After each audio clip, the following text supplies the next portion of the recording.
Hello and welcome to another episode from the Real Talk and Revenue podcast. We have myself, Francesca, the accountant, and we have Jordan, the therapist, and we bring real powerful conversations around building revenue, building confidence, how the mindset works, all different discussions around to help others in business and in their personal life. So listen in, let us know what you think, ask questions along the way, and we'll be sure to answer them. Enjoy.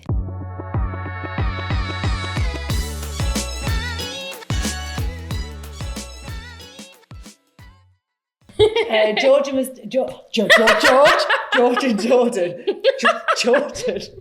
That is so funny. Jordan. Nah, it's got to be something better than that. That is hilarious. You should just tell me about George. And now I'm speaking to Jordan. Right, so basically he's got a new menu item. Tell us about it, please. We love food. It's a Greek meze box. Yeah. Where basically you get a bit of everything that's on the menu in a share box. Like comes in a pizza box. Like so minis? Well, it's not necessarily minis. You get like a decent portion of everything. So you get like lamb stufado. Yeah. Like flatbread. Yeah. The paprika chicken. Ooh. The fat Greek fries. Halloumi. Yeah, hot honey halloumi. How many does it feed? Shepherd's salad. So Liberty was just asking me this, and we were talking about this when we were obviously diving in on Tuesday trying it. Me and George would easily have it between us because we just eat and eat. Same, we're so good. Yeah. So if you're like into your food and you've got an appetite, two. Yeah. So I think it's advertised as like share box for two. Yeah. It comfortably feed three. And then if you just like with your friends, you want a bit of a picky tea sort of thing, then like 4. Oh, that sounds really good. Yeah, and I think it's really good value as well because like if you get a gyros, it's £9, and then say you get like hot honey halloumi, it's like £7. Yeah. So that's 16 quid, isn't it? Whereas the Greek box is 30 quid. Yeah. So it's like if it's 2, it's 15 quid, isn't it per That's person? so good. Yeah. Which is about a main meal, isn't it, nowadays? 8, 7, well, some are 20 quid. Yeah, I mean, like, my cousin came over last night with his girlfriend and we had an Indian. There's 3 of us. It's 50 quid. Where's it from? Basari. Why is it not coming to me where that is? Yeah, Everest, I know what you mean. yeah. Of course it is. Yeah. Do they deliver? Yeah. Because I've heard not... Well, I love it there, but for I delivery... really love it. Yeah, but delivery was good as eating in. I've always liked it. Good. Yeah. So you're talking...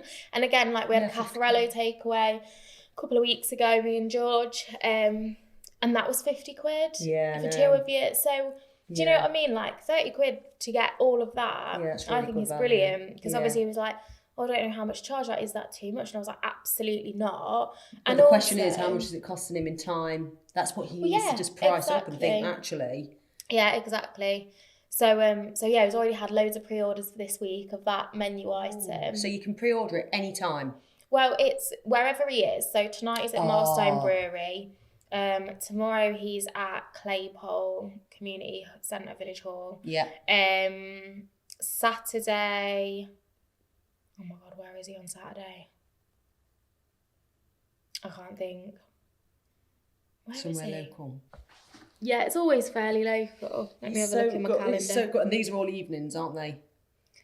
Oh, Collingham Football Club Saturday. Yeah, nice. These are all evenings. And then Sunday's got a private event that he's catering. So yeah, at any of his events you can pre-order, and he always advises it because he sells out. Mm-hmm. So like you can walk in, but you're not guaranteed that he's going to be able to. Yeah, true. Get one. Especially if people have pre-ordered and he knows he's got a big pre-order at 8 and he's not got a lot of stock left. Like he has to turn people away, obviously, to honour the pre-orders. Yeah, so, it must be hard for him to do that. It is really hard. Yeah. Sorry. And he always says like pre-ordering advised. So yeah, he's got a few of those. So he's so much happy now he's left his employment. Yeah, absolutely. Yeah, and he's actually going back there to do a pop-up next Thursday. Oh, cool. Because they've got a gap where they've not got a chef. So yeah, that's brilliant. So he's got a good relationship with them still. Yeah. Left on good terms. That's what we say, that everybody, if you're leaving, leave on good terms. If you can. Obviously, yeah. It's not always possible. It's not always possible. It's really difficult. If you're treated unfairly or whatever, but yeah. That's why I always say, is you as an individual, you determine how you want to get, what outcome you want from a situation. Yeah. Even if the other person's not easy to deal with, I'm still a big believer in it's how you deal with it, not about how the other person might. That's so interesting, isn't it? Yeah, absolutely. I think you can always like handle yourself with integrity. Obviously, we don't always. Like sometimes emotions get the better of us, and we're all guilty of that. But like you can do that, and I think when you look back, if you do that, like it helps you feel better about the situation. Like even if someone's treated you like shit, I know, and you've like met that with just like. Do you know what I mean? Like I'm thinking of like breakups and stuff like that, and you know that people's emotions are high. Yeah. And I guess like work, like people leaving work on whatever terms can feel a bit like a breakup at times. I know, well, can't it? You know what's interesting though? Well, I say it's interesting. Do you hold grudges? Not anymore. Not anymore. Right, okay. No. Was you one that would hold a grudge and go, well, babe gave me a funny look back in 1997. I'm still not their friend. Yeah, I would say so. Like I always sigh, and I think you do the same. Like until I was mid to late 20s, that's when I really started to, like my attitude and mindset started to change. Like before that I was very, very anxious, very much like a perfectionist, like controlling perfectionist. And yeah, because of my own insecurities, I would easily like hold a grudge, or very hypersensitive, I would say, to how people were with me and around me, could easily take things personally. Yeah. Do you know what I mean? And now I would say I'm completely the opposite. Like, really? That's so good. Yeah. Because I'm just like, and I always say to my clients, like if someone's treating you badly, like I like what's going on with them? Yeah. What is it about them? Like don't, because I think a lot of people tend to internalize it, like what's wrong with me? Why am I so bad? It's like, no, like what's making them behave like that? What kind of a person behaves like that? Do you know what I mean? True. Like, flip it on its head, because it's not going to be about you. I know, and it's so hard to do that. It is. But like I say, the grudges, is that the word? Grudges? Yeah. It's a lot of people hold grudges against people. Yeah, I think and in they business can as well. And maybe I'm a bit soft here and there on stuff, but I also think it's not a bad thing. In what way? So, for example, we had a client in the past that hasn't paid. It's like, how do you know to give them a second chance or not? Yeah. Or I think that's really difficult in business. I'm gonna be really honest here. There's somebody that is on my Facebook friend. God, I'm gonna say it. It's on my Facebook friend. I went out of my way to help. Yeah. Set up for about 4 months. Did the work, blah, blah, blah. But their business didn't work. Right. Or it didn't go off where they thought, which I think fair enough. I think you might have told me about this before, And then they didn't pay. And they said, I'll pay. And I've had this done twice with people I know. I don't know how people can do that.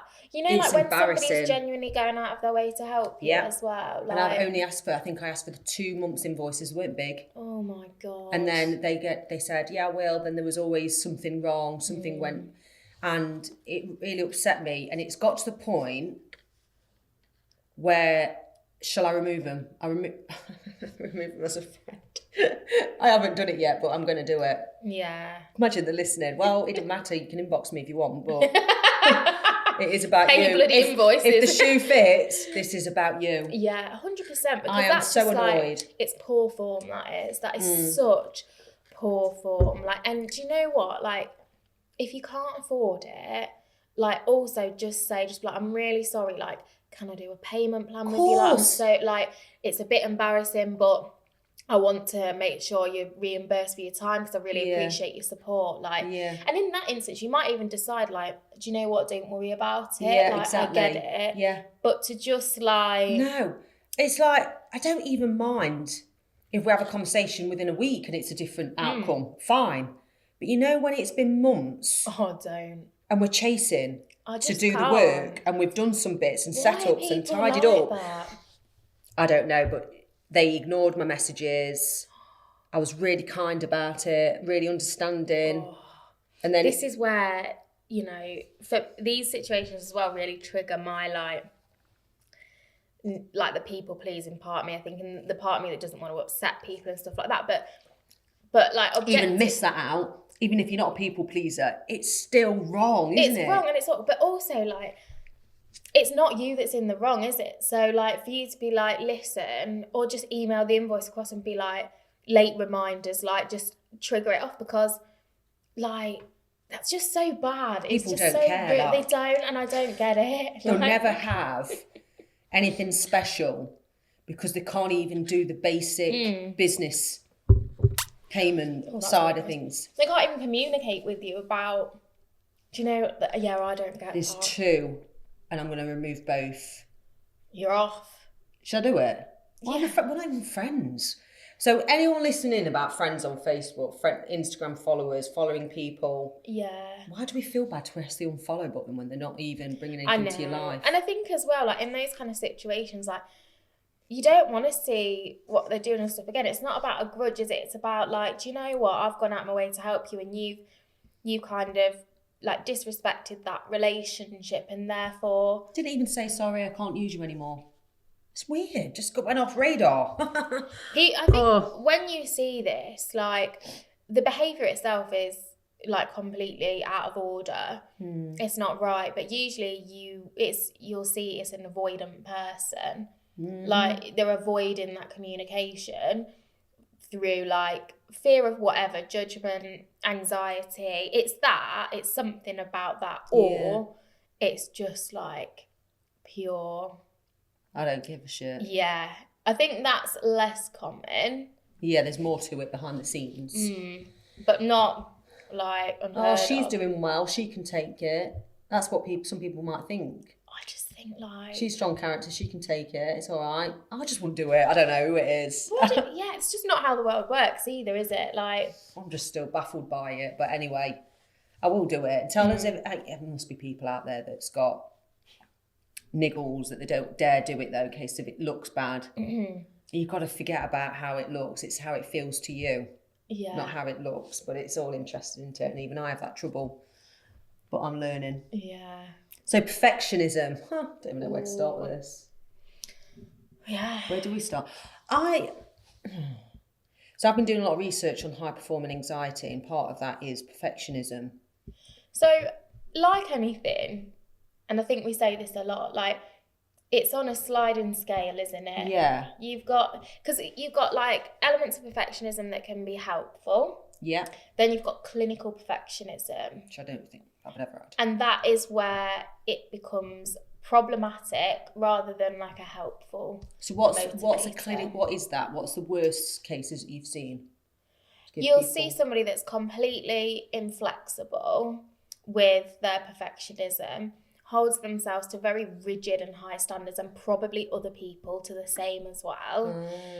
And you'll see basically it starts to cause stress, anxiety, at times depression, put strain on relationships, can cause like burnout and fatigue, really harsh self-criticism, like completely unrelenting standards. Like if they can't do something in a perfect way, like they're not good enough, you know, it'll be the worst thing in the world. It'll like prevent them from doing things and taking opportunities. It might take them hours to do a task that really they could have done to a high standard. Yeah. So I think this is the thing, you've got like perfectionism, and this is the thing, isn't it? Like, perfection is so subjective that it's hard for you to actually attain it, because the standard keeps moving. And that can be the case for a perfectionist. Like, you could perform really well, get really good feedback, and it's still not good enough. Do you know what I mean? Like, it's still like, no, actually, no, it wasn't good enough because I didn't quite do that. And not to the degree of like, oh, probably could have done better there. Like, I did well, I'm happy with it. Like, you know, pat on the back, let's see how I can do next time. It's like, no, like, I'm just shit. Like, everyone's just saying that to be nice. So it's just it's problematic, you know. And you might find as well with the perfectionist that actually they might not even bother starting something because the weight of trying to get it right, trying to get it perfect just isn't worth the stress. Like, they can't embark on a task, or do you know what I mean? Yeah. And that's where procrastination comes in. It can be, yeah, procrastination and avoidance, rather than spending hours on a task that really ought to have not. Do you know what I mean? No way. So yeah, that's obviously at its severest, and as I say, you can get like, let's say, like perfectionistic traits or high standards, you know, that are helpful, that have helped you build a good business, and you can be flexible. The other thing as well is like, if you make a mistake, you can recognise like, oh, it's just a mistake. Like, everyone's human. We will make mistakes. For a perfectionist, it's like a flaw with them. I can't believe that's happened. That shouldn't have happened. You know, like I shouldn't have done that. Like, can't recognise that it's just part and parcel of being human, and like no one's exempt from that, and it's fine. It's so interesting, isn't it? Yeah. So I don't know if I'm perfectionist. No, I think for a lot of people, and like I say, you'll see, and obviously I'll recognise it quite early on, and I've got a client in the minute that I think has been misdiagnosed with some OCD traits, and I don't think that's what's going on there. I think it's like perfectionism as part of an anxiety disorder, but so interesting. Yeah, it is, but yeah, a lot of people will have like high standards, and you know, you describe yourself as a perfectionist because you like things done in a certain way, and you finish your work to a high standard, and you might like come back and correct a mistake or something, but it's not causing like a problematic amount of distress. You know what I mean? You can have a healthy level of perfectionism. You need a little bit of like the high standard. Well, I've got high standards. Yeah. I think it's just like how rigidly you hold yourself and others against them. Yeah. You know, you can like encourage yourself and have goals and encourage others and strive for, you know, certain things in your business, can't you? And, you know, we want to improve like this side of the business, or we want to create more revenue, or we want to just make like the customer service a bit better in this area or whatever, and you can work towards that and then achieve it and feel really good about that standard of service you provide. But yeah, it's like anything, it's a difficult one, isn't it? Because I think a lot of people will read some of the, you know, signs standard of Google. Yeah, clinical perfection, and they might be like, oh, I've got some of that, and it's like, yeah, you probably have, and a lot of people have some traits of. What are the can you just Google it, see what comes up? Yeah. I'm intrigued by this because I don't think I've ever Googled that. I've Googled procrastination, and I know a bit about that. I've even done content around that because people put things off that they don't need to. Yeah, that's me. And it's simple things. It's like, hey? Yeah, I've not sorted my dog's pet insurance out for about 4 months. So, hang on. I've got it. I'm paying absolutely through the nose for it. It needs sorting out. So, I don't get that. I know. That's so interesting, right? Because anything to do money, I'm there. That never would have been me in the past, right? I've been in a state of like, especially over the last, I would say, 3 weeks. I wasn't very well last week. I can't remember if I told you. No. I can't remember. We spoke, it was Hallie's birthday. Yeah. When was that? I might have said that was on the Thursday I spoke to you. This is flown. That's when it started. Last Thursday, I just started to feel like, oof. I think I was just like getting really run down and burnt out.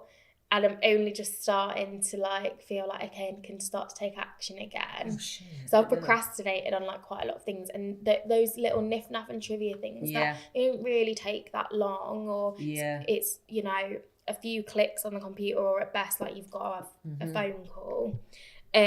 So I've dealt with all like the things I have to deal with, and urgent things and things that I need to do on a regular basis, but anything else that's like non-urgent has just sat in the background. If I see something in the team's task thing that I think that's a quick tick task, why is it not done? Yeah. It's took you as much time to write it on your list. Yeah. And I'll say, and then I'm like, all right, okay. Yeah. Whereas my brain can't deal with that. Yeah. And I used to be the same, honestly. I think since I've had Hallie, I'm not as on it as I was before. And obviously she's only just turned one. No, I'm not. Go. Like George said to me last week, obviously I wasn't feeling well, so I wasn't on it. Yeah. And he always loses keys and wallet everywhere. Like, he can never find anything. And that was me last week. I didn't have my keys for 3 days, my car keys. Right. It's just, like, and I'd say if that... He's rubbing off on you. I'd be the first person to say, like, that's absolutely ridiculous. I've got a spare car key, so I was just using that. And even George was going, are you not worried? I was like, no, I'm not worried, because I know they're somewhere in this house or in your car. They were in his car. You've gone so chilled, it's ridiculous then. Yeah, and I think I had to, because again, if I'd have, let's say I'd have had a baby when I was like 22. Well, I had one at 21. But like the way I was at that age. I don't think the way I was. But do you know the stress and anxiety? And we've spoken about this before, and I think on the podcast, haven't we? Like, you know, the anxiety of like going out and doing things that you might want to do. And like now was the perfect time for me, because back then it had absolutely sent me over the edge. Like, yeah, I know. Do you know what I mean? Like, I do know what you mean. And I know there's an element of like, you do find a way, don't you, to muddle through, because you've got to. But yeah, do you know what I just... Well, that's made me realise I don't think I was far different. I definitely have learned to not be, I've been less insecure. My biggest from 21 is less insecure. Yeah. That's probably about it. Yeah. And I think I still had that adrenaline that I get at certain situations. I call it adrenaline because I feel like that's a little bit of a nicer way of saying anxiety. They all feel the same. Yeah. And it's interesting when you look back. Yeah. I dealt with having children as like a bit routine. Yeah, it is. It can be mundane, routine. Get on with it. Yeah, try to like navigate money. Yeah. So I had a lot of tendencies back then that were probably really good. I just didn't realise it at the time. Yeah, absolutely. Yeah, and I think like you said, in the way like Bella and Luca are now, they've really thrived from having that consistent, like, you were there, weren't you? You provided that consistent routine. Well, that makes me feel like I want to cry. But it's true, isn't it? As hard as things will have been, because I think sometimes you'll probably look back and like remember the struggle, but like you still did really well. And I think sometimes, make me tear up a bit on your behalf, but sometimes we don't give ourselves enough credit, do we? Because you just think like that was really hard, and then to hear like you did well even in that situation can be difficult, can't it? I think you've hit a bit of a nerve, because I think I said it to Claudia, my sister, the other week. I don't know why we're talking about parenting, but I got a bit of a hard time from the ex-boyfriends at the time. Yeah. Bit of like making me feel like a bad parent. But again, like what I said at the start of this, like, it's about was them. It them or you? Yeah. You can 100% say it was, or like at least 99, do you know what I mean? I don't want to say they're bad people. I know. Bad people, but some of the behaviour and I did genuinely, I thought, because I was quite regimented and I was disciplined to them. I was quite strong on my views with how I wanted to parent and stuck to it. I used to think, oh God, when they get older, they're just going to want to be with their dad. And it's never been further from the truth. Yeah. And it's such a good feeling. Yeah, like you don't have to be best friends with your kids when they're kids. Like, they need a parent. Yeah. It's nice if you've got a good relationship. I can't be best friends with them. Even Bella, like my daughter, I try and divide that. Yeah. Without, I can't help it. And when they get older, it gets a bit easier, doesn't it? It does. Like, you can be a bit more like, I can provide a bit of advice and support. Yeah. But it's ultimately your decision, and I'll try and support that. Yeah. It's funny, isn't it, little triggers? I still, when you talked about my kids they are really good, resilient. They're amazing. They are, and obviously, God, we've had our bloody issues. Oh, of course, but who doesn't? But they're just good. They're good people, aren't they? Yeah, they're really caring towards others, very accepting of others, very accepting of Steve and his kids when they came on board. And yeah, they are. It's nice as just, and the same with like you. Yeah. I know you said, oh, you know, I was ill last week and I'm more chilled now and probably. Yeah. And like, what do you find as a parent that's changed you then? I think luckily for me, like, I'd started to change a lot before I had Hallie. Like I say, like my, you know, particularly from like 27. Yeah. The last like 3-4 years have like been really helpful in just calming my nervous system down a bit and like not being as, you know, hard on myself and stuff. But I think it does change you.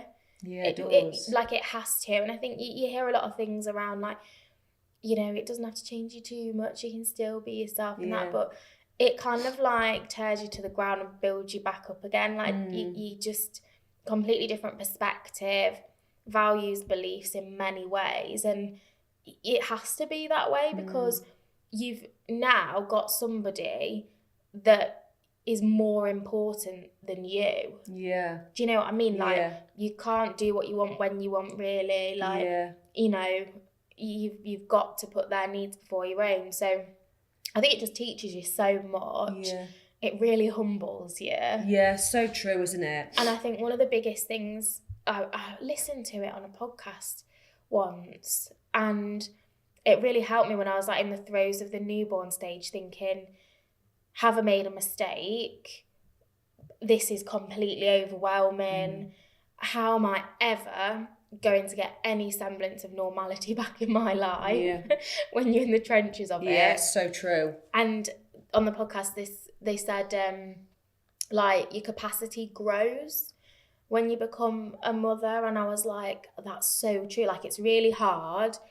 And then you get more confident with, you know, whatever stage you're in. Like, for example, in the newborn stage, it was like going outside with her in the first instance. Like, how on earth am I going to get outside? Like, and going for a coffee.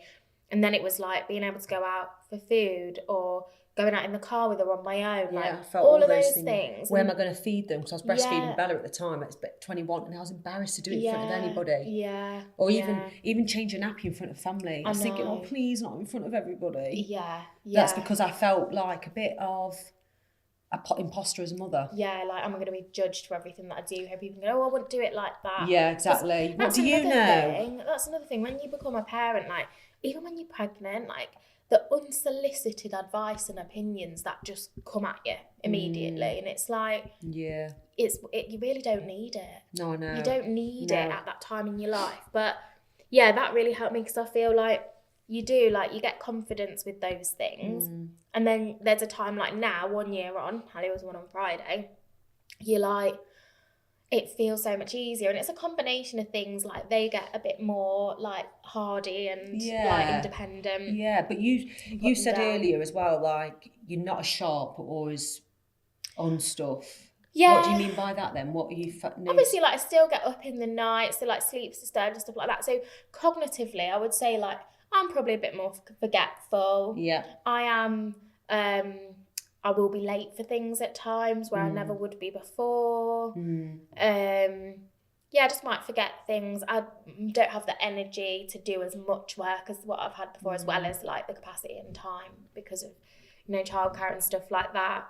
So yeah, I think it's just like, it's to be expected, because it's how our brains work. Like, if you're not sleeping, like, really well, if sleep's disturbed, if a lot of your energy in the day is spent engaging with something, someone. Yeah, so true. You know, and if they in a bad mood, it can throw your day. Gosh, and you have to really. This is the hardest bit with being around certain people and your children. If they're in a bad mood or said something wrong, or I remember dropping Bella off for, like, her GCSE year was the worst school drop-offs, because she was just mardy in the car, miserable. Yeah. And we talk about it now, I'm like, bloody hell. Whereas Luca, he goes off on himself anyway, but he's the opposite to that. He's just chirpy. And, you know, but Bella, obviously, probably in suffering internally, thinking, oh, God, I'm nervous about this. I don't know, because she's never actually said that. But, that was difficult as a parent. But I did have a lot, you know, when I started Future Cloud, and this is for anyone wanting to start a business, and you saying that you have to put your kids first, and you do, especially when they're little, but you have to be selfish as well. Like, I know it doesn't sound daft. It's the truth. Like, if you really want to achieve stuff in your life, as being a parent, you have to learn to be selfish, and it feels very uncomfortable and a lot of guilt. Absolutely. But I think, like, with parenting, there's always guilt. Like, you can be doing, like, your best, doing really well, like, getting, like, praise for being a good parent and stuff, and you're still like, oh, I don't know, am I doing enough of that? Like so and so stays at home with them, and they're always out on days out. Like, is that the best thing to do? Like, I'm not always cooking meals from scratch. Like, I think I did for a long time. All of those things, isn't it? And it's like, you can only do your best. And if you want a career and you're starting a business or whatever it is, like, you can have it all if you want to, but you just have to be so routine. Yeah. And Yeah, and know as well, like, it's a balancing act, isn't it? So true. Like now, like, you know, I'm like running my business, but for example, like, I've got no childcare tomorrow now, and it's like, well, work will give. Yeah, like, that's good. Work will just give, like, because it has to. Yeah. And like, there's a lot of the time where, you know, George's family will often, they're really helpful. Like, that's good. They'll pick up the slack, and obviously George is more flexible with work, so he was like, I'll do an hour so you can do this meeting and this and that. But ultimately, if there was like, I'd just be like, well, I'm obviously staying at home with my 1-year-old. Like, you know, I'll have the day with her, and I try not to begrudge that either. I'll be like, oh, not ideal, but also like, okay, I've got an extra day with her, so let's just make the most of that, rather than be like, oh my God, like, and then have a rubbish day with her because it's not where you want to be. And also, it's not her fault. No, I know. Do you know what I mean? Like, yeah. And also, she's like the happiest, best thing ever. Like, yeah. So it can be challenging, it can be testing, but yeah, it's just, again, like, developing that flexibility. Yeah. Because as I say, if I was like 22, like, when things don't go to plan, I'd have gone to bits. I'd have been like a mess, like anxious, like, oh my God, like, well, what am I going to do? Like, everyone's going to think this and that. And now I'm just like, well, let people think what they want, though. Yeah, exactly. Like, it's whatever. And it's like we may parent very differently. I can't remember what I was exactly like when they were little. But you're doing a lot more probably work hours than I did when mine were babies.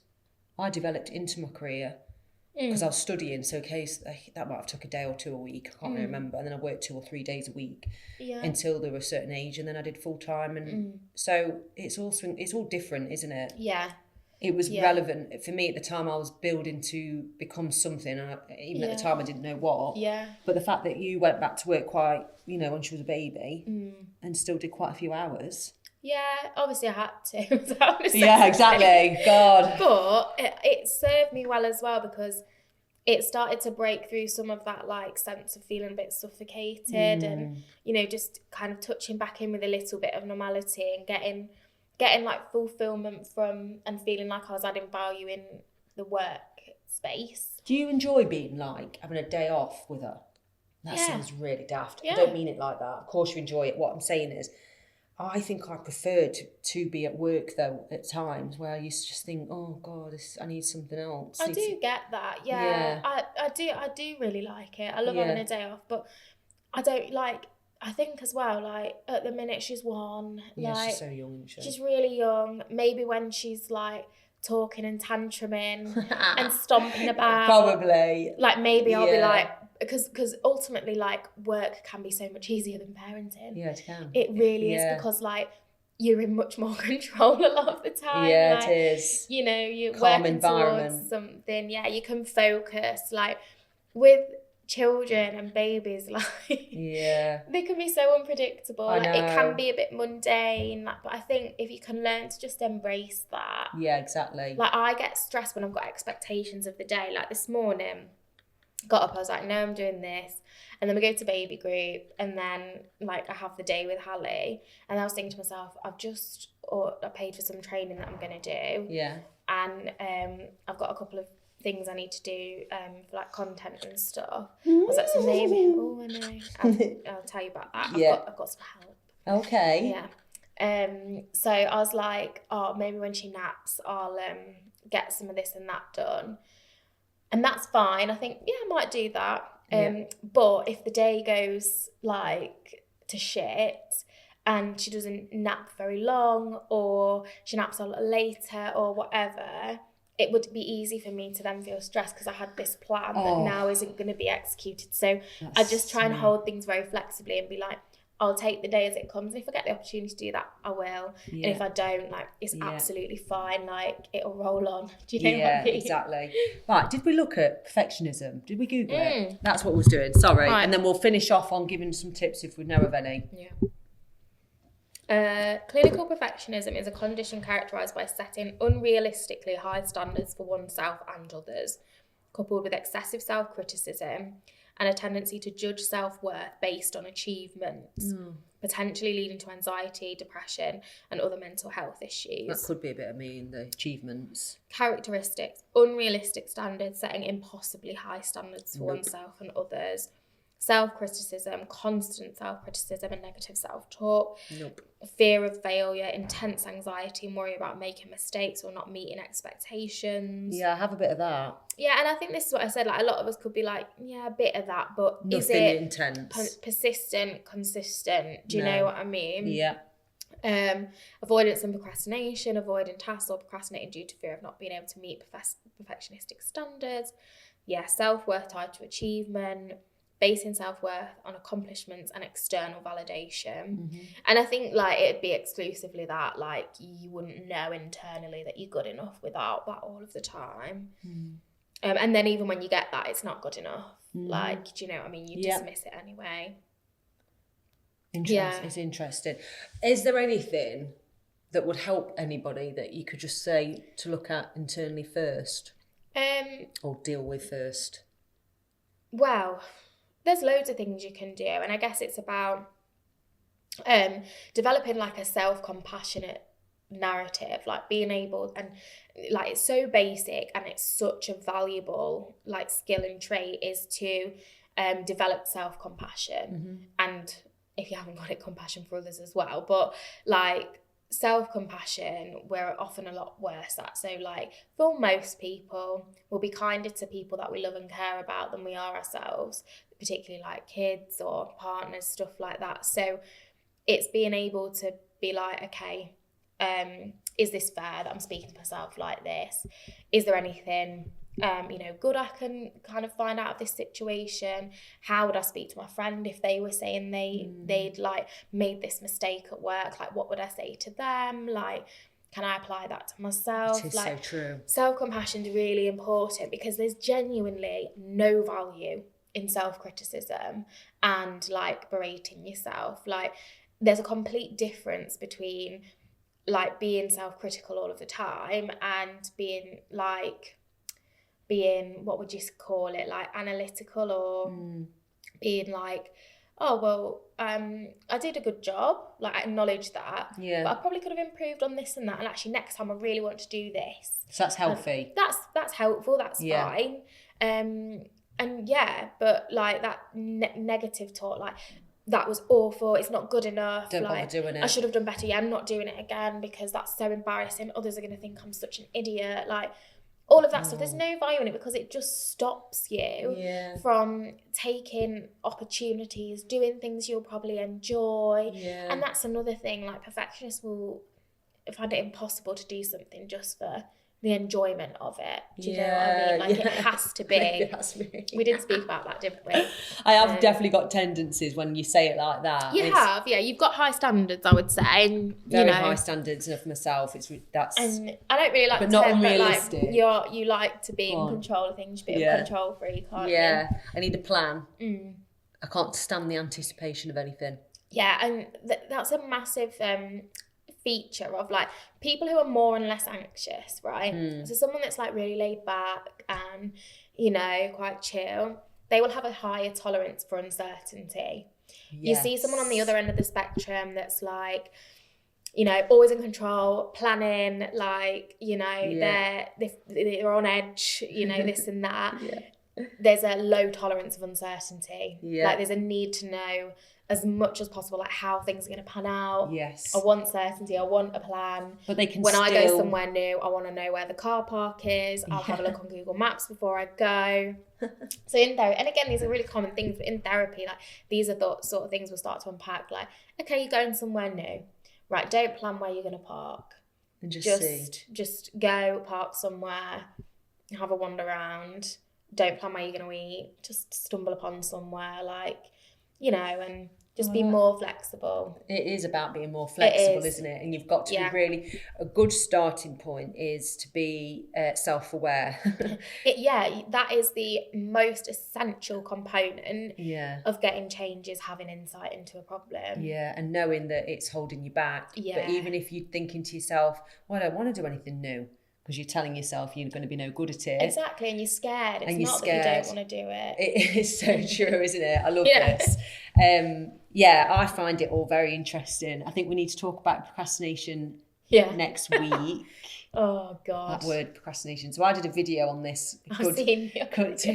about 2 months ago, and it's an interesting subject, and you probably don't realise you're doing it until it's like, oh yeah, the reasons why you do it, and then you go, oh yeah, that is a bit of me. So we must have all had it at some point. Absolutely. I did it most of yesterday afternoon when I had time, and I was like, oh, I could do this and that, and I sat on the sofa at one point like just thinking, I don't know what to do. Like, went a bit all lost. You can get a bit paralysed and frozen, I think, in like... Let me just ask quickly, when you touched upon... So you know that changing... Is it your insurance you said you need to change? The pet insurance. Pet insurance. It's going to save you money. Yeah. I'd do that before anything. I know. So I don't... And you're not the only one. I hear this in businesses where they're paying for subscriptions. They know they are. They know they're not using it, but they're just in case. Yeah. Or I can't be bothered, or it's it seems like a simple thing, right? And on the face of it is, when you're an overthinker as well, you can get stuck more procrastinating and in like decision paralysis, whatever. So I think part of the reason I haven't really actioned it is because A, it's a pain in the arse, like faffing about with it. B, I have a very good cover with the policy that I've got, and I can't get the same cover cheaper. Okay. So part of that is reducing the cover that I get, and then my overthinking anxious brain is like, well, how much am I comfortable reducing that cover by? It's decisions. Yeah, the bear's getting older. Like, what if I do reduce it and then I can't cover the cost of something? I'll feel guilty. So it's not just, it's like, definitely more to it. Yeah, but ultimately, like rationally, the rational part of my brain is like, it's unlikely, to be fair, that I'll ever need to use it, but it's still important to have it. So I don't need, I think I've got like £16,000 cover, and most people will have maybe £5,000-6,000 on their pet insurance. But it was a reasonable price when I took it out. It was £20 a month, so it was fine. And it's gone up without any claim or whatever, I guess, because he's getting older. Yeah. But yeah, £60 a month. Well, to me, I'm not bargain, but I don't know. Yeah, I don't know. Insurance so for it's us not. It's not just like I need to do that and I'm not doing it. It's like I've not 100% decided. Like I had a look and I was like, that one seems okay, and I think it was about 12 grand or something, and it was £45 a month. Right, so it would save a bit of money. Yeah, no, that's, to me, that's like 4 coffees. It is. No, it is. I think that, and it's still a decent amount of cover. I'm not going to be like. You know what you see, don't you, where you're like, oh, I'll change my home insurance to £5 a month from 30, and then you need to make a claim and nothing's covered. I know. And it's like, wow, was it worth it? Yeah, Do true. you know what I mean? That's the thing with insurances, isn't it? Exactly. And I hope this talk has given you things to think about. If you've got any questions, and obviously ask away, but follow us on Instagram. We do a lot more of our short clips from the YouTube, from Spotify, Apple. We're all on those. Please give us a review. Give us a review. Yeah, or a share on your Instagram stories, and we'll reshare it. Real Talk and Revenue. And if you listen but you're not subscribed and following the podcast, please do that, because Buzzsprout doesn't give us statistics on listens. Does it not? We can't see listens. We can only see downloads. Yes, that's true. So if you're just streaming it... We're nearly at 1,000. Well, that's our next little badge, isn't it, on Buzzsprout? Collecting our badges, you see. No, I just want to say I appreciate you all, and we can't wait to share something exciting we're going to be doing later this year. Yeah. And you'll be one of the first to know about it. So, we'll see you next week, or hear us next week. Thanks. Bye.